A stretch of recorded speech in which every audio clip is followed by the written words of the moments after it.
എൻ്റെ ഉമ്മച്ചിക്കുണ്ടല്ലോ വീടിൻ്റെ ടെറസിലേ കുറച്ച് കൃഷിയും പിന്നെ നല്ലൊരു ഗാർഡനും ഒക്കെ ഉണ്ട് കേട്ടോ. അപ്പോൾ കഴിഞ്ഞ ദിവസം വീട്ടിൽ ചെന്നപ്പോൾ ഉമ്മച്ചി പറഞ്ഞു പൊന്നാങ്കണ്ണി ചീര തോരൻ വയ്ക്കാമെന്ന്. അപ്പോൾ പൊന്നാങ്കണ്ണി ചീര അത്യാവശ്യം നല്ല രീതിയിൽ തന്നെ ഉമ്മച്ചി കൃഷി ചെയ്തിട്ടുണ്ട്. ടെറസിലും ഉണ്ട് പിന്നെ പറമ്പിലും ഉണ്ട്. അതുപോലെ വീട്ടിലേക്ക് വേണ്ട അത്യാവശ്യം പച്ചമുളക്, വഴുതനങ്ങ, തക്കാളി, പിന്നെ മെയിൻ ഐറ്റം കോളിഫ്ലവർ വരെ കൃഷി ചെയ്തിട്ടുള്ള ആളാണ്. പിന്നെ അത്യാവശ്യം നല്ലൊരു ഗാർഡനും ഉണ്ട് കേട്ടോ. ഗാർഡൻ്റെ വീഡിയോ ഞാൻ കുറച്ചേ എടുത്തോളൂ, താഴെ ചെന്നിട്ട് കുറച്ചുകൂടി എടുക്കാമെന്ന് വിചാരിച്ചു. പക്ഷേ പിന്നെ അതങ്ങോട്ട് മറന്നുപോയേ. അത്യാവശ്യം നല്ല വലിപ്പമുള്ള ഗാർഡൻ ആട്ടോ ഉമ്മച്ചിയുടെ. വീടിന് ചുറ്റിനും ഉണ്ട്.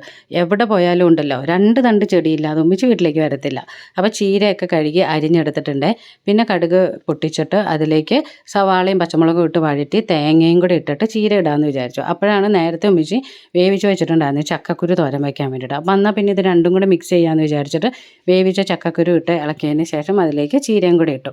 എന്നിട്ട് ആവശ്യത്തിന് ഉപ്പുമൊക്കെ ഇട്ടിട്ട് സാധാരണ ചീരത്തോരൻ വയ്ക്കും പോലെ ചെറുതീയിലിട്ടിട്ട് മൂടി വെച്ചിട്ട് ഇടയ്ക്കിടയ്ക്ക് തുറന്ന് ഇളക്കി കൊടുക്കുക ചെയ്തത്. പക്ഷേ ഉണ്ടല്ലോ, ഈ ഒരു പൊന്നാങ്കണ്ണി ചീരയെ ചക്കക്കുരു ഒന്നും ചേർക്കാതെ തന്നെ ഇട്ട് തോരൻ വെക്കുന്നത് ഒന്നുകൂടി ടേസ്റ്റായിട്ട് തോന്നി കേട്ടോ. ചക്കക്കുരും കൂടി ഇട്ടപ്പോൾ ഉണ്ടല്ലോ, ആ ചക്കക്കുരുവിൻ്റെ ടേസ്റ്റാണ് മുൻപന്തിയിൽ നിന്നത്.